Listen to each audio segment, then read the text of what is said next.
Olá! Hoje nós vamos começar o estudo do livro de 2 Samuel. Visto que 1º e 2 Samuel eram originalmente um só livro no Antigo Testamento hebraico, conhece-se melhor o texto de 2 Samuel pelo estudo da parte inicial de 1 Samuel. Nota-se que os eventos de 1 Samuel, que se estendem do nascimento de Samuel à morte de Saul, abrangem quase um século de tempo, né? Pois Samuel, ele teve 89 anos, faleceu com 89 anos. Foi mais ou menos de 1105 a 1010 a.C. 2 Samuel registra somente o reinado de Davi, um período de 40 anos. Estando Saul morto, o caminho abriu-se para Davi tomar o trono sem erguer a sua mão contra o ungido do Senhor. Davi tornou-se rei por etapas, primeiro sobre Judá e então sobre todo Israel. Embora sua ascendência sobre Judá tenha se concretizado sem atritos, há derramamento de sangue antes dele tornar-se rei sobre toda a nação. As narrativas enfatizam que Davi é inocente das mortes de Abner, que fora o general de Saul, e de Isbosete, o único filho de Saul que sobreviveu, assim como era também inocente da morte de Saul e Jonatas. A atenção da narrativa volta-se então para as transações, tanto políticas como teológicas, pelas quais o trono de Davi é estabelecido. A aquisição por Davi de uma capital, a espetacular derrota que impôs aos filisteus e a transferência da Arca de Deus para Jerusalém, a sua recém-estabelecida capital, são relatadas nos capítulos 5 e 6. Então o Senhor, após ter recusado a oferta de Davi de construir-lhe uma casa, faz uma aliança com Davi de que ele construiria para Davi uma casa ou dinastia que permaneceria para sempre. Essa promessa é a continuação e especificação da aliança divina feita com os patriarcas e trata-se de um desenvolvimento de grande importância na esperança messiânica que será cumprida em Cristo. As principais realizações de Davi incluíram as suas vitórias militares, né, a expansão das fronteiras de Israel até os limites prometidos a Abraão em Gênesis 15, versículo 18, e sua fidelidade à aliança com Jonatas, que encontra expressão na benevolência de Davi para com Mefibosete. A aliança davídica do capítulo 7 estabelece que os propósitos de Deus para a casa de Davi são inabaláveis. A promessa não impossibilita Davi ou seus descendentes de serem privados de parte dos benefícios temporais da sua posição privilegiada, caso viessem a cair em pecado. O caos doméstico e político seguiu-se ao pecado de Davi contra Urias e Batseba. Quando confrontado por Natã, o arrependimento de Davi é genuíno e o perdão de Deus é imediato. No entanto, o pecado ainda tem as suas consequências. Tendo prejudicado a sua capacidade para o exercício adequado da autoridade, Davi vê os seus próprios pecados repetirem-se na vida de seus filhos. Somente depois de ter sobrevivido a 2 rebeliões, primeiro pelo seu próprio filho Absalão e então por Seba, filho de Bique, o reinado de Davi readquiriu um certo grau de estabilidade. A conclusão dos capítulos 21 e 24 traz relatos de Davi fazendo expiação pelo pecado de Saul contra os gibeonitas e então pelo seu próprio pecado de haver levantado um censo do povo. No primeiro caso, Davi afastou um período de fome, entregando à morte 7 pessoas da família de Saul. No segundo, ele aceitou o castigo de uma praga sobre a nação, mas suplicou a Deus que a cessasse antes de Jerusalém ser atingida. A oração de Davi foi ouvida. Davi foi desqualificado para construir um templo por causa do sangue que ele havia derramado durante a sua vida. Porém, esses livros revelam o fervor do seu coração e como ele colocou o seu relacionamento com Deus acima de tudo mais. Então, agora nós vamos dar início ao estudo do livro. Vamos começar agora com o capítulo 1. Versículos 1 e 2 do capítulo 1. Roupas rasgadas e terra sobre a cabeça eram o sinal apropriado para a lamentação. Logo após a devastadora derrota de Israel, o mensageiro aparentemente achou ser apropriado ter a aparência de alguém que lamentava. Versículos 6 a 10 do capítulo 1. Se Saul ainda estivesse vivo, ao se lançar sobre sua espada, o seu servo teria visto. No entanto, ele comete suicídio ao ver o rei Saul morto. O amalequita deve ter chegado aonde estava o cadáver de Saul antes dos filisteus e viu uma oportunidade para receber uma recompensa. E assim levou a coroa e o bracelete a Davi. Na esperança de receber uma recompensa de Davi, ele inventou uma parte para si mesmo na morte de Saul. Versículos 14 a 16 do capítulo 1. Por não compartilhar da convicção de Davi sobre a posição sacrossanta do ungido do Senhor, o amalequita assinou sua própria condenação à morte. Ao ordenar a morte do Amalequita, Davi se distanciou ainda mais de participação ou consentimento na morte de Saul. Versículo 18 do capítulo 1. O nome hino ao arco é que o arco pode simbolizar aliança, poder, amizade e glória. Era um hino de lamentação pelas mortes de Saul e Jonatas. Davi ordenou que os judaítas em toda parte aprendessem esse lamento. Tal ordem forneceu indicação de seu profundo pesar e respeito que ele tinha para com Saul e Jonatas. O livro dos justos foi citado também em Josué 10, versículo 13. Ele nunca foi encontrado, mas parece ter sido um livro secular de cânticos de guerra, uma coleção de algumas das grandes obras de Deus entre o seu povo. Versículo 19 do capítulo 1. A frase "como caíram os valentes" se refere a Saul e a Jonatas e é repetida como um refrão nos versículos 25 e 27. Versículo 20 do capítulo 1. O versículo 20 expressa súplica. Davi não desejava que os inimigos de Israel se alegrassem, mas eles já estavam festejando. Gate e Asquelon eram duas cidades importantes dos filisteus. Versículo 21 do capítulo 1. O versículo 21 é quase uma maldição, uma imprecação. Davi convocou os montes de Gilboa, o local da morte de Saul, para participarem da lamentação, deixando de receber o orvalho e a chuva, dois tipos de umidade mais comuns ao norte, onde Gilboa se localizava, do que no sul, onde Davi estava. A menção sobre o costume sobre o escudo é que era costume condicionar e preservar escudos de couro, esfregando-os com azeite. Pode ser mais do que mera coincidência que esse uso particular dessas palavras tenha sido associado à realeza. Não somente os reis eram ungidos para ocuparem seu ofício, mas a palavra escudo é, algumas vezes, usada no Antigo Testamento como uma figura de um soberano ou um chefe. Versículos 22 e 23 do capítulo 1. Esses versículos são elogios. Davi elogiou o rei e o príncipe por sua bravura e por não recuarem diante do perigo. Davi também elogiou o relacionamento que Saul e Jonatas tinham. Jonatas tentou ser um filho leal a Saul e morreu lutando pelo pai. Versículo 24 do capítulo 1. O versículo 24 expressa gratidão. Dizer que Saul vestia as mulheres de rico escarlata é uma referência às vitórias militares de Saul, que tinham provido estabilidade ou mesmo tempos prósperos para muitos israelitas. Versículos 25 a 27 do capítulo 1. Os versículos 25 e 26 são uma reverência à memória e amor de Jonatas. Davi chamou Jonatas de irmão. Sua relação com Jonatas incluía um pacto de amizade, respeito e lealdade que esperavam que se estendessem às suas descendências. O versículo 27 traz uma outra forma de amém, na forma do verbo pereceram. Agora nós vamos estudar o capítulo 2. Versículo 1 do capítulo 2. Embora tivesse consciência de ter sido divinamente designado para tornar-se o próximo rei de Israel, Davi buscou a orientação do Senhor, tal como já havia feito por tantas vezes antes. Hebrom era localizada a quase 31 quilômetros a sudoeste de Jerusalém. Hebrom tem a maior elevação dentre todas as cidades de Israel e estava estrategicamente bem localizada para o início do reino de Davi sobre Judá. Versículo 4 do capítulo 2. Davi é publicamente ungido rei pela tribo de Judá. Eles reconheceram a mão de Deus sobre Davi. Versículos 5 a 7 do capítulo 2. O elogio de Davi aos habitantes de Jabes de Gileade por sua bondade para com Saul alcançou duas coisas. Primeiramente, demonstra que ele não guardava malícia para com o rei agora falecido, e em segundo lugar, armou o palco para sua própria liderança sobre os gileaditas, a leste do Rio Jordão. Versículos 8 e 9 do capítulo 2. Abner era primo de Saul e general de Saul, e havia sobrevivido à batalha de Gilboa. Isbosete era o filho de Saul, mais velho vivo. Abner fez Isbosete atravessar o Rio Jordão, provavelmente é um esforço para escapar da pressão dos filisteus. Dois lugares próximos do rio Jaboque têm sido sugeridos para Maanaim, um a pouco mais de 11 quilômetros e o outro a cerca de 27 quilômetros das margens do rio Jaboque. De qualquer forma, Josué 21, versículo 38, informa que Maanaim era uma cidade levítica a leste do rio Jordão.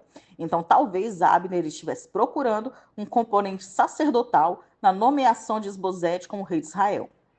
A maneira como as regiões específicas foram listadas sugere que o controle mantido por Isbosete sobre essas áreas era mais completo do que o seu controle sobre Israel como um todo. Versículo 10 do capítulo 2.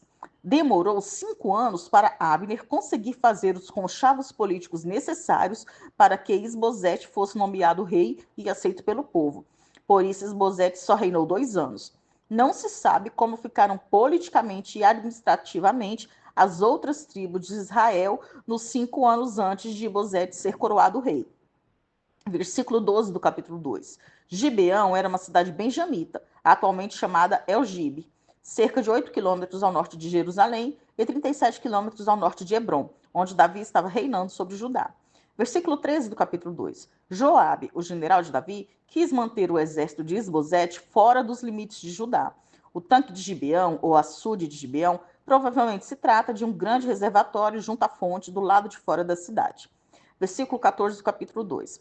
O propósito da competição mortal entre os 24 representantes desses dois exércitos é incerto. Alguns têm sugerido que Abner pediu uma forma de combate representativo similar ao duelo entre Davi e Golias. Outros intérpretes acreditam que era para dar ao Senhor uma forma de mostrar o exército que ele favorecia. Versículos 15 e 16 do capítulo 2. Os 24 soldados morreram, elevando a tensão entre os exércitos e prenunciando o alto custo que a guerra civil exigiria da população israelita. Versículos 18 e 19 do capítulo 2. Joabe, Abisai e Azael eram filhos de Zeruia, irmã de Davi, portanto eram sobrinhos do rei de Judá e lutavam em seu exército. Azael perseguiu Abner, mais velho e mais experiente, porque viu uma oportunidade de abater o líder das forças da oposição. Versículos 20 a 22 do capítulo 2. Abner olhou para trás e logo viu Azael, o que mostra que Azael estava perto de alcançá-lo e que de fato era rápido. Abner esperou deter Azael com a possibilidade de Azael obter um despojo fácil de um dos outros soldados benjamitas, de menor habilidade, a quem Azael pudesse matar mais facilmente, que não tivesse toda a habilidade e experiência de Abner. As tentativas de Abner de evitar ferir Azael podem ter sido motivadas pelo seu conhecimento sobre Joabe e sua vontade de se vingar depois. Também poderia ter o desejo de não matar o sobrinho de Davi e levantar barreiras desnecessárias a um eventual entendimento com Davi. Versículo 24 do capítulo 2. Joabe e Abisai perseguiram Abner devido aos ciúmes que Joabe tinha de Abner por ser mais célebre, mais querido, mais leal e generoso, tanto na guerra como no trato civil. E Joabe poderia pensar que, naturalmente, Abner ocuparia o posto de general comandante de todo o exército de Israel, quando os dois exércitos ficassem reunidos, né, na união iminente do reino. Versículo 26 do capítulo 2. As perguntas de Abner para Joabe o desafiavam a considerar o alto preço de uma guerra civil. Mais que isso, a referência de Abner a seus irmãos pode sugerir uma mudança em direção a uma situação mais conciliadora. E talvez Abner sentisse que Davi não podia ser detido. Abner preferia obter tréguas a ser derrotado, especialmente se pudesse continuar autônomo. Versículos 27 e 28 do capítulo 2. O toque da trombeta era um sinal para reunir os soldados, neste caso, para cessar o combate. Versículos 29 a 31 do capítulo 2. Abner e seus homens se retiraram voltando para Maanaim, no lado leste do Jordão, com uma derrota muito grande para o exército de Davi, pois Abner perdeu 360 homens, enquanto Joabe perdeu apenas 19. Versículo 32 do capítulo 2. Não sabemos quem era o pai de Joabe, Abisai e Azael. Apenas sabemos que são filhos de Zeruia, irmã de Davi. Eles levaram o corpo de Azael por 16 quilômetros até Belém. Depois seriam mais 32 quilômetros até Hebrom, sede do reinado de Davi sobre Judá. Agora nós vamos estudar o capítulo 3. Versículo 1 do capítulo 3. O conflito entre Davi e Isbosete levou 2 anos, que foi o tempo de reinado de Isbosete. Versículos 2 a 5 do capítulo 3. Dos 6 filhos de Davi, de 6 mulheres diferentes, nascidos em Hebrom, Aminon é o primogênito e deu grande desgosto a seu pai. Absalão, terceiro filho, usurpou-lhe o trono. Adonias, o quarto, seguiu o caminho do anterior. Os outros filhos foram figuras apagadas ou teriam morrido. Versículos 6 e 7 do capítulo 3. Isbosete naturalmente deu a Abner, seu principal general, muita autoridade. O texto parece indicar que Isbosete pensava que Abner tensionava usurpar a realeza, pois a relação sexual com uma mulher do harém era obviamente privilégio singular do rei. Outra pessoa que o rei se apossar delas, outra pessoa além do rei se apossar delas, era declarar-se investido de poder real. Versículo 8 do capítulo 3. A resposta de Abner não indica que ele era realmente culpado, nem inocente. Ele pode ter ficado surpreso com a sugestão de Isbosete de que ele era desleal, depois de tudo quanto havia feito para apoiar o reino de Isbosete. Por outro lado, ele pode ter sentido que Isbosete deveria ter deixado de lado sua indiscrição com a concubina de Saul, à luz de sua lealdade a Isbosete em outros aspectos. Versículos 9 e 10 do capítulo 3. É irônico que Abner manifeste saber da promessa de Deus a Davi, mas ter continuado a promover a causa de Isbosete. A expressão de Dan até Berseba servia para fazer referência a todo Israel, por serem limites ao norte e sul de Israel. Seria a nossa versão de dizer do Oiapoque ao Chuí. Versículos 12 e 13 do capítulo 3. Abner enviou mensageiros a Davi porque queria garantir que o rei de Judá o aceitaria sem correr o risco de ser aprisionado ou executado. Davi, ao pedir para devolver a sua esposa Mical, não somente corrigiria o erro de Saul por tê-la dado como esposa a outro homem, na ausência de Davi, mas também fortaleceria a reivindicação de Davi ao trono de Saul. Versículos 14 a 16 do capítulo 3. A insegurança da posição de Isbosete se evidencia não somente em seu temor de Abner, mas também em sua incapacidade de resistir às ordens de Davi. Talvez com a deserção de Abner para o exército de Judá, Isbosete carecesse de poder real e estivesse tentando assegurar que Davi não o matasse depois que se tornasse rei de todo Israel. Assim, Isbosete pega Mical e a manda para Davi, e seu segundo marido, Patiel, que foi marido de Mical por vários anos, no mínimo 7 anos, né? Se contarmos que Mical foi entregue a Patiel enquanto Saul ainda vivia. Então, ele foi o que mais sofreu com essa situação. Versículo 17 do capítulo 3. Ao que parecia, Isbosete e Abner eram tudo que se interpunha no caminho das relações harmoniosas entre Davi e Israel. Aqui, Abner saiu de cena e Isbosete não haveria de resistir por muito tempo sem ele. Versículo 18 do capítulo 3. Abner apelou para a promessa do rei celestial para confirmar Davi como novo rei de Israel. Os filisteus continuavam sendo uma ameaça ao povo hebreu durante esses dias incertos de guerra civil. A nação precisava desesperadamente de uma liderança capaz de unificar todas as tribos. Versículo 19 do capítulo 3. Convencer a tribo de Benjamim, que era a tribo de Saul e Isbosete, era convencer a todos, pois ela era a principal na guerra e eles concordando, tudo estava resolvido. Versículo 20 e 21 do capítulo 3. Ao dizer que iria juntar todo Israel, Abner demonstrou que ele realmente era o líder nas outras tribos e não Isbosete. Versículos 22 a 25 do capítulo 3. É possível que a ausência de Joabe tenha sido determinada por Davi, pois com ele presente não teria sido possível realizar qualquer conferência política com Abner. Joabe mostrou-se chocado de que Abner pudesse ter ido embora em paz e estava convencido de que os motivos de Abner eram impuros. Versículos 26 e 27 do capítulo 3. O poço de Sirá ficava a poucos quilômetros ao norte de Hebrom. Joabe feriu Abner debaixo da quinta costela, assim como Abner tinha feito a Azael. Joabe pode ter decidido que sabia melhor que Davi como lidar com o ex-general de Saul. Se as intenções de Joabe fossem advingar a morte de Azael, ele precisaria se sujeitar à decisão das autoridades de Hebrom. Abner matou Azael em tempos de guerra. Joabe matou Abner em tempos de paz. Versículos 28 e 29 do capítulo 3. Davi se distanciou de qualquer responsabilidade pela morte de Abner e pronunciou uma série de maldições que poderiam sobrevir ao seu general por causa da injustiça cometida. Ao mesmo tempo, o rei não tirou a vida de Joabe, porque muitas pessoas podiam achar que o ato de Joabe era justificado e porque Joabe era seu sobrinho. Versículos 31 e 32 do capítulo 3. A participação pública de Davi no majestoso funeral de Abner o distanciaria ainda mais da responsabilidade por sua morte. Ele também é chamado de rei Davi pela primeira vez aqui. O sepultamento de Abner em Hebrom pode ter sido um modo de o rei honrar Abner, tratando-o como um dos membros de sua própria tribo. Davi levantou a voz e chorou, algo que reis normalmente não faziam. Versículos 33 e 34 do capítulo 3. A ode fúnebre de Davi revela que Abner foi morto como se fora um perverso. De mãos e pés livres, podia se defender facilmente, mas não o fez, pois não esperava ser atacado traiçoeiramente. Davi aludiu aos assassinos de Abner como homens ímpios, se referindo a Joabe e Abisai, que deve ter ajudado o irmão. Versículos 35 e 36 do capítulo 3. Davi decidiu que ele jejuaria o restante do dia em luto por Abner. Ao fazer um juramento, Davi enfatizou sua determinação de honrar Abner dessa maneira. A integridade de Davi e seu juramento teve a aprovação do povo. Versículos 37 e 38 do capítulo 3. Os atos de Davi persuadiram todo o povo de sua inocência na morte de Abner.